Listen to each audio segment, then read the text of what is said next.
एक बार एक किसान भगवान से बहुत ही नाराज हो गया। किसान बहुत मेहनती था, बहुत मेहनत से वह खेतों में अनाज उगाता, उसकी देखभाल करता, पर अक्सर उसकी फसल खराब हो जाती। कभी सूखा पड़ जाता, कभी बाढ़ आ जाती, कभी तेज धूप, कभी आंधी, कोई न कोई कारण बन ही जाता कि उसकी फसल खराब हो जाती।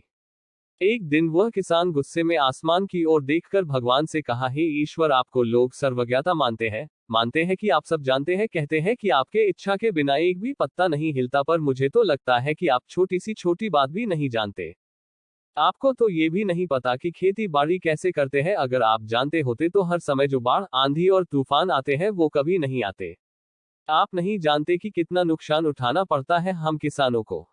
यदि आप मेरे हाथ में यह शक्ति दे दे कि जैसा मैं चाहूं वैसा मैं मौज कर दूं, फिर आप देखना मैं अन्य के भंडार लगा दूंगा।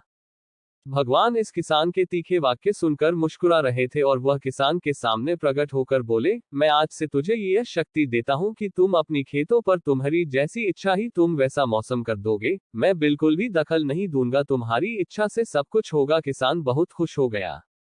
किसान ने गेहूं की फसल अपनी खेतों में बोई। जब उसे लगा कि खेतों को धूप चाहिए तो खेतों को धूप मिले, जब पानी बरसना चाहिए तभी पानी बरसा, आंधी, तूफान, बाढ़ कुछ भी उसने अपने खेतों पर आने नहीं दिया। किसान के खेत में इस वर्ष ऐसी फसल हुई जैसी कभी नहीं हुई थी। हरी भरी लहलहाती फसल। मन ही मन वह बहुत खुश हो गया और सोचने लगा, अब सबूत के साथ दिखाऊंगा भगवान को कि इसे कहते हैं शक्ति का सही उपयोग। मेरी सफलता देखकर उन्हें अपनी नियम जरूर बदलने पड़ेंगे। कुछ दिन गुजरे, फसल कटने को तैयार हो गए।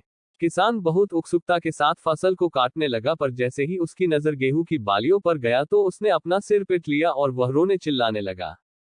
गेहूं की एक भी बाली के अंदर गेहूं का दाना नहीं था, सारी बालियां अंदर से खाली थी। किसान बहुत दुखी हो गया। उसने भगवान को रोते हुए फिर पुकारा, हे प्रभु, तुमने ये मेरे साथ क्या किया? क्या तुमने मुझे कोई सजा दी? भगवान बोले, पुत्र, ये तो होना ही था। तुमने पौधों को संघर्ष करने का मौका ही कहाँ दिया? ना तो तुमने उन्हें आंधियों से जूझने दिया, ना तेज बारिश से सहने दिया, और ना ही धूप में तपने दिया। एक भी चुनौती का सामना तुमने उन्हें नहीं करने दिया, इसीलिए सारे पौधे अंदर से खोखले रह गए। जब आंधी, तूफान, तेज बारिश और धूप पड़ती है तभी ये पौधा अपने अस्तित्व को बचाने के लिए संघर्ष करते हैं, और इसी संघर्ष से एक बल पैदा होता है जिसमें शक्ति होती है, ऊर्जा होती है, और यही ऊर्जा पूर्ति तेरे गेहूं के दानों की तरह जो नहीं फूटी। तूने उन्हें कठिन परिस्थितियों से गुजरने ही नहीं दिया जहां उनके अस्तित्व का जन्म होता। सारे बालियां इसीलिए खाली है, इसमें एक भी गेहूं का दाना इसलिए नहीं है क्योंकि तुमने अपने पौधों को संघर्ष कराया ही नहीं।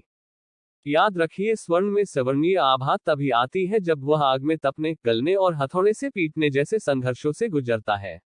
कोयले का टुकड़ा हीरा तभी बनता है जब वह उच्च दाब और उच्च ताप की मुश्किल परिस्थितियों से गुजरता है। इसी तरह यदि हमारी जिंदगी में कोई संघर्ष ही ना हो, कोई चुनौती ही ना हो, तो हम भी गेहूं की बालियों की तरह खोखले रह जाएंगे, कोई अस्तित्व नहीं होगा हमारा।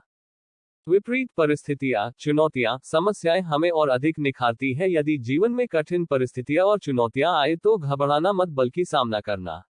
विश्वास करना कि आप और अधिक निखर जाओगे और अधिक मजबूत बन जाओगे। किसी ने कितना सही कहा है, जिंदगी जीना आसान नहीं होता, बिना संघर्ष कोई महान नहीं होता। जब तक ना पड़े हथौड़े की चोट तब तक पत्थर भी भगवान नहीं होता।